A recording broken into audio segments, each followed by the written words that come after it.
네, 안녕하세요. 보상멘토입니다. 오늘 준비한 영상은 기왕증이란 무엇인지에 대해서 말씀드릴까 합니다.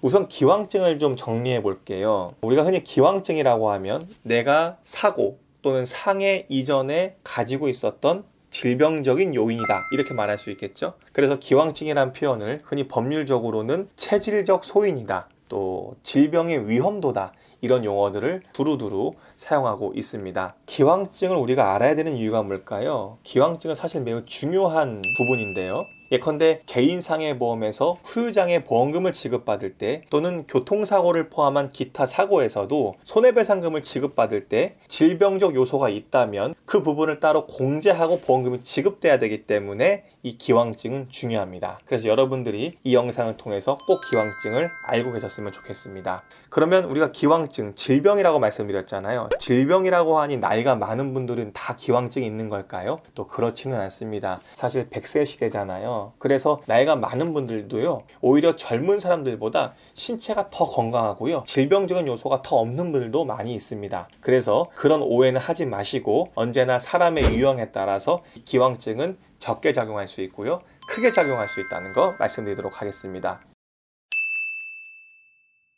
몇 가지 신체 상해 부위나 또는 진단명을 말씀드릴 텐데요. 개인상해보험뿐만 아니라 교통사고로 인한 배상책임보험에서도 양쪽을 다 포괄적으로 제가 설명드릴 거니까요, 그렇게 이해하시면 좋겠습니다. 우선 개인상해보험에서는 사고 관여도를 평가해서 이미 가지고 있던 질병적 기여도는 공제하고 지급한다, 이런 약관 문구가 있죠. 그래서 이 약관 문구에 따라서 순수 상해의 요인만 따로 기여도를 산정해서 가령 100%가 아닌 70%, 50%, 30% 그 이하 이런 기왕증을 가지고 공제해서 보험금을 지급하고요. 비슷한 의미로 맥브라이드 방식 배상 책임에서도 그렇게 퍼센테이지로 100% 중에 질병 요소가 어느 정도인지에 대해서 공제하고 나머지 산정해서 보험금을 지급하기도 합니다. 대표적으로 기왕증이 논하는 부위는요, 압박골절이 있습니다. 흔히 여성들에게는 질병적인 요소가 존재합니다. 폐경기가 시작되고 나면요, 골의 밀도가 조금 떨어지게 됩니다. 골밀도가 떨어지면 어떻게 될까요?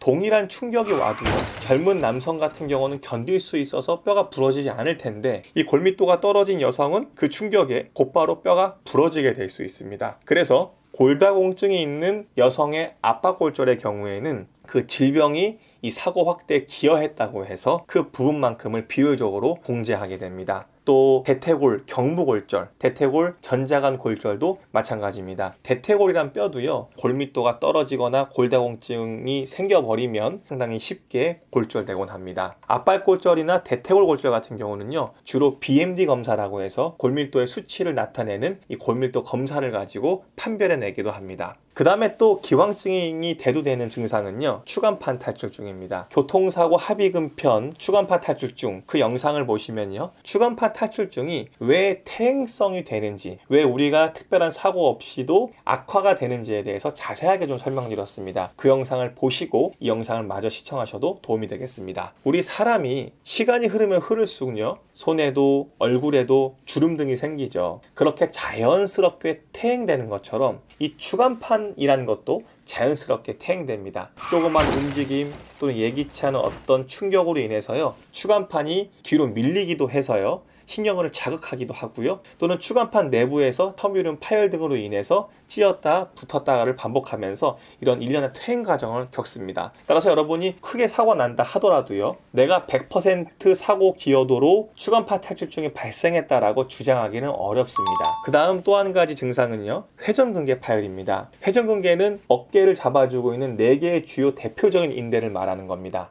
우리 인체 중에요, 가장 많이 쓰는 관절이 어디 관절인 것 같으세요? 물론 비슷해 보이긴 하지만 어깨 관절을 상당히 많이 씁니다. 그러다 보니까 어깨 관절도 여러 가지 이유들로 인해서 망가질 수 있고 퇴행될 수 있습니다. 특히 제가 4가지의 인대를 회전근개라고 그랬는데요, 사실은 디테일하게 들어가면 4개 인대가 그 인대들마다 이름이 다 있습니다. 이 4개 인대 중에요, 주로 파열되거나 찢어져서 고통을 야기하는 인대는 극상근이라는 인대입니다. 이 극상근 힘줄은요, 우리가 어깨를 들어 올리고 내리는데 바로 기여를 하고요. 인대가 그렇게 두껍지가 않습니다. 상대적으로 다른 세 개의 인대들보다 얇고 구조적으로 데미지를 많이 받을 수 있기 때문에 어떤 사고로 인해서 회전근개 파열이 됐거나 찢었다고 해서요, 반드시 사고로 인해서 100%라는 것은 아니라는 이야기입니다. 자주 사용한 만큼 이전에 조금 상처가 났거나 염증이 생길 수도 있고요. 그 다음에 어떤 사고로 인해서 펑 하면서 인대가 파열될 수 있기 때문에 그렇습니다. 네, 이렇게 해서 대표적으로 기왕증이 대두되는 진단명들에 대해서 말씀드렸습니다. 분명 이 증상을 갖고 있는 분들이 상해 후유장애 보험금을 지급받게 되거나 또는 어떤 사고로 인해서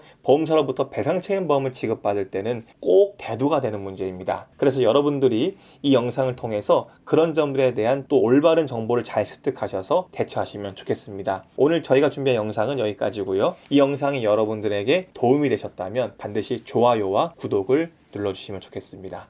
시청해주셔서 감사합니다. 또 봬요.